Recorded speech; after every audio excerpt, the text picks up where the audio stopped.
Bang, apakah benar ketika kita PMO itu kita tuh jadi malesan, gak produktif, kayak males aja ngelakuin suatu hal, Bang, PMO itu? Apakah benar gitu?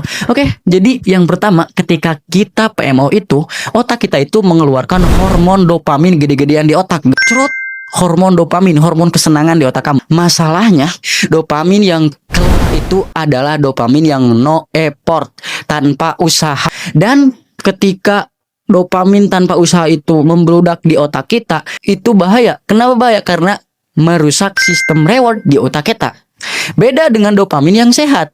Nah, dopamin yang sehat itu didapatkan melalui usaha. Kayak misalkan kita nge-gym, olahraga. Nah, itu dopamin yang sehat. Nah, munculnya itu sedikit, dan di akhir kita merasa puas. Beda dengan dopamin yang kamu dapatkan dari PMO. Ketika kamu sudah nonton porn nih misalkan, kamu ngerasa kayak, kenapa ya ada yang ganjal?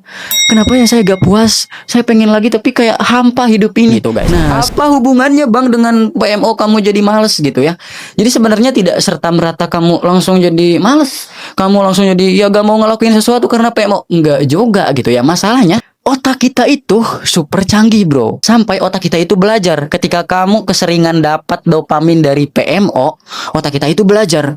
Ngapain gua harus berusaha? Ngapain gue harus belajar? Ngapain gue harus melakukan suatu hal yang produktif kalau saja gue dapat dopamin gede-gedean dari nonton porn. Gue dapat dopamin gede-gedean dari mabuk-mabukan, dari scrolling terus-menerus. Ngapain, kata otak kamu? Nah, tuh, Bang, bukankah PMO juga ada effortnya? Kita harus berusaha. Berusaha apanya gitu ya? Mudah banget. Tinggal kamu bawa HP, terus buka situsnya, terus kamu nonton. Itu apa usahanya gitu. Nah, kesimpulannya, kebiasaan dapat dopamin yang instan ini membuat mental juang kita jadi ambiar. Maksudnya kita itu jadi males ngelakuin suatu hal yang butuh effort, yang butuh kerja keras. Kita males banget karena otak kita sudah disuguhkan dengan dopamin yang instan. Sebenarnya banyak sih dopamin yang instan itu, kayak scrolling handphone terus-terusan, nonton film sampai lupa waktu, atau makan makanan yang sebenarnya bikin kita tidak sehat, minum minuman gitu ya, dan lain sebagainya. Itu juga dopamin yang instan yang sebenarnya bisa bikin kecanduan.